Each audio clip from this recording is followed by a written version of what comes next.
nag-resign ako sa LSP Santa Cruz kasi dati po ako taga Santa Cruz. So after po ng isang SEM, sabi po ng mga kapatid, mga kaklase ko, mag-ship na tayo. O sige, mag-ship na tayo. Eh, hindi nag-ship na po kami. And then, nung nag-enroll na po, parang hindi po pumayag yung sa finance. Kasi kailangan din po, at least kalahati po yung dala. Eh, ang dala po ng nanay ko nung wala pa po kalahati. So, hindi po ako nakapag-enroll. So, after po ng 2 years po ako natigil. Diba? So, sa 2 years na yun, doon po talaga ako parang nahirapan. Kasi every morning po, kada po umaga, nagtutubigan po ako. After po magtubigan, kasi nung po sa Taos, meron po akong pedicab. So after po magtubigan, nagbibigahin po ako sa sidecar.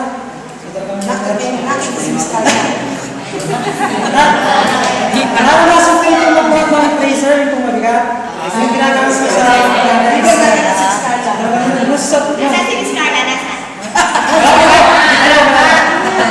kasi years po ngayon natin po ito. So, kaya kung makikita niyo po ang itsura ko, talagang sobrang itim ko po. Yung 2 years po na sobrang itim. Dahil nga po, grabe po sa tubigan, and then, parang isang araw po, nung nagkaroon po ka ng reunion ng mga minsan po na taga San Pablo, ilalak po ako ng tiya ko kung gusto ko lang po mag-aaral. Siyempre, ako po na po siya. Mag-aaral ba ako? Isa naman, ako araw-araw na sa tubigan, pagkatapos ko sa sige, mag-aaral na ako. So yun sabi po ni Ms. Candasa, salamat at meron pong DLSP. Kasi sa DLSP po, may 3,000 ka, pwede ka na mag-aral. May privilege pa po doon mga taga-resident ng San Pablo. Kasi po ang question po doon is, kapag hindi ka po taga San Pablo, lang 8. Kapag taga San Pablo ko, 900. Kung ano ba po yan, sa isang SEM. So yun na po. So, salamat po ako, meron po tiyahin na mabait, and then meron pong DLSP. Yun po, nung sinamahan po ako ng pinsan ko na education din po, hindi ko po alam kasi kung ano ko sa kukunin ko, sabi ko sa akin, Archie, mag-eto ko na lang. Kasi po yung pinsan ko, graduate po ng elementary education po. Ay, sige, bahala na. Tapos pag po yung po na bahay, sinabi po sa tiya ko, tiya, education po ang kinukuha ko. Ay, natuwa po yung tiya ko. Sige, mapalinti ka na. Parang sinabi po ng education, natuwa. Parang, hindi ko, tawa po na kasi isip ko na mag-teacher. So yun nga, pumasok po ako ng first day, syempre, wala po akong alala, parang galing pa nga po ako sa Santa Cruz.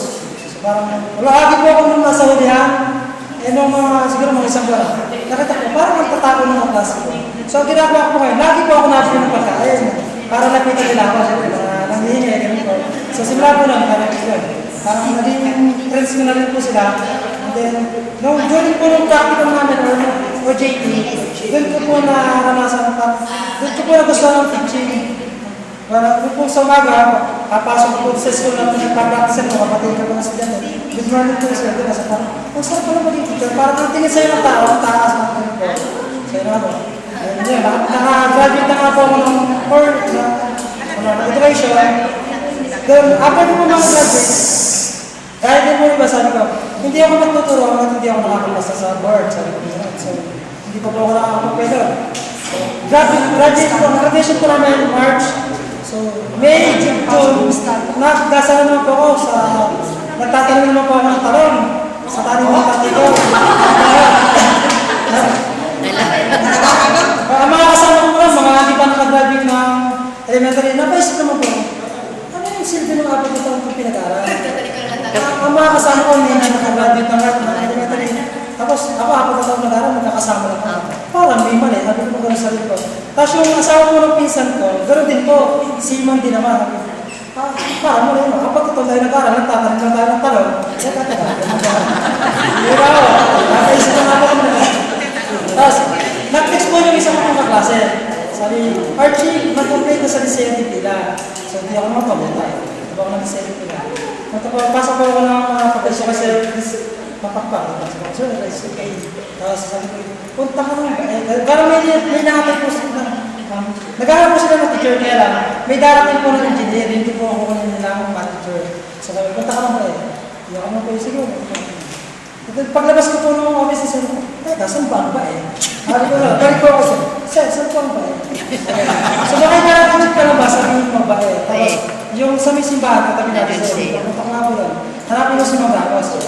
Pagbaba ko po, pasok ko ako, sir, kaya lang, ako po yung pumunta kay Sir Kapakpa.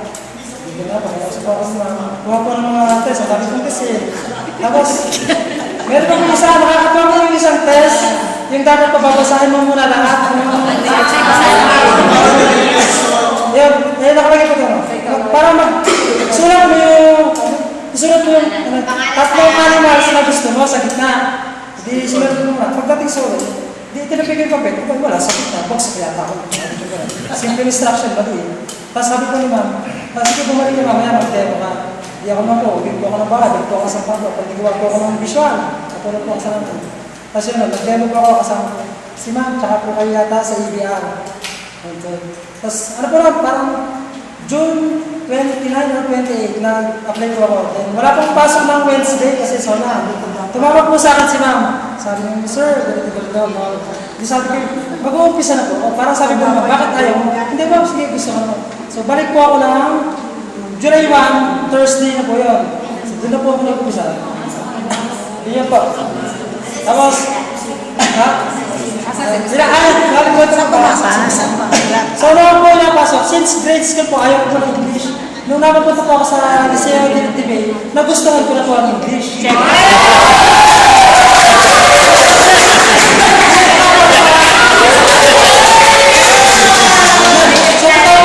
Since grade school po, ayaw ko po ng hindi naman po sa ayaw, parang may na po ako sa English. Kung anong ingay ko po sa klase, pagdating po ng English, ang nila ko po na ako. Talaga hindi po ako nalawin. Yan talaga yun. Punta kami sa tapos, hindi po ako nakapag-file ng June, September. Kasi nahuli na po ako ng pagpapakain. So nakakuha ko po nito. Nung nag-file po ako ng December 28, siyempre first time ko po mag-file sa PRC. Punta po kami ng PRC. Doon ko lang po nakita na yung aking TOR for employment. Sabi ko, paano to? Eh di tanong po ako doon sa lalaki. Sir, pwede po bang kahit po yung TOR ko is for employment? Ang ganda po ng sagot sa akin ng lalaki. Sir, sige nga, ikaw isipin mo. Magtatrabaho ka ba dito sa amin? Kaya bakit for employment yung TOR mo? Hindi, nagpapakasakali lang po. Kasi nga, kasi naman po bumalik pa ako. Hindi ko naman po sinakita na for employment po pala yung aking TOR. Napaya naman po ako sa lalaki. So bakit ka, hindi naman ako mag-a-apply sa kanila ng trabaho. So bakit for employment yung ako TOR? So December 28 po, nag-file po kami pula. Siya lang po ang nakapag-file. So ako pag bumalik po yata ako, Jan Passi. So gano'n.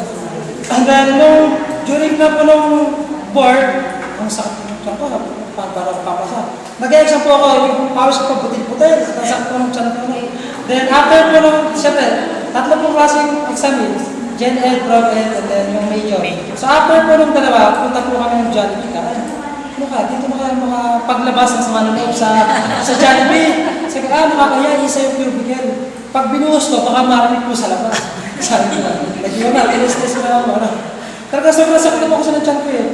Tapos nung nakakuha po ng exam, actually madali po talaga ako sa madali kung nag-aral. Baka sabi ko, kung ako nag-review. Parang pang high school po yung exam eh. Kung ako nag-review, pagkakayagan ko pa. Sigurado po ako sa sagot ko, 1 to 30. Eh 1 to 120 po yun. Yung 31 hanggang 120, hula na lang po na. Hindi nagtatanong na po ulit ako kung kailan ang filing. Hindi na nga po ako sigurado eh. Tapos kinamagahan ko, tulog po ako, nag-fix na po siya. Congrats po. Si Miss po.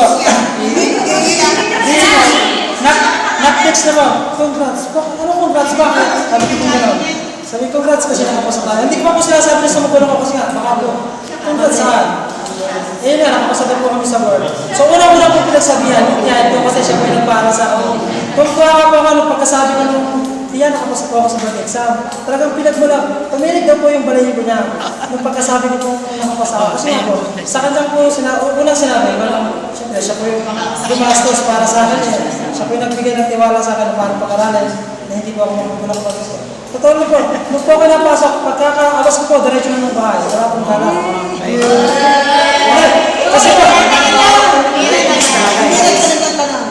Kasi po, ang tiyahin ko lang sa bayan nagtatrabaho, kaya hindi po ako makagala. Baka po ako gamit na. So yun na, nakapasa na po ba? So yung unang taon ko po sa, natanggap na sa tinawagan po ako naman, natanggap na po ako. So yung unang taon ko po, syempre, first time ko po magturo talaga sa Liceo na. So parang, period of adjustment. So hirap na hirap po talaga ako muna. Kaano po may mga nakilatay sa naman. Lagi po ako naglalabas ako na, kaya ako na, hindi ko na kaya, titigil na ako, sabi ko gano'n. Ang hirap mo eh. Tapos yun ako. So yun na, parang mag-discover ko na rin. Yun na, kasi kada umaga papasok ako. Hindi ka lang. Sabi mo, good morning sir.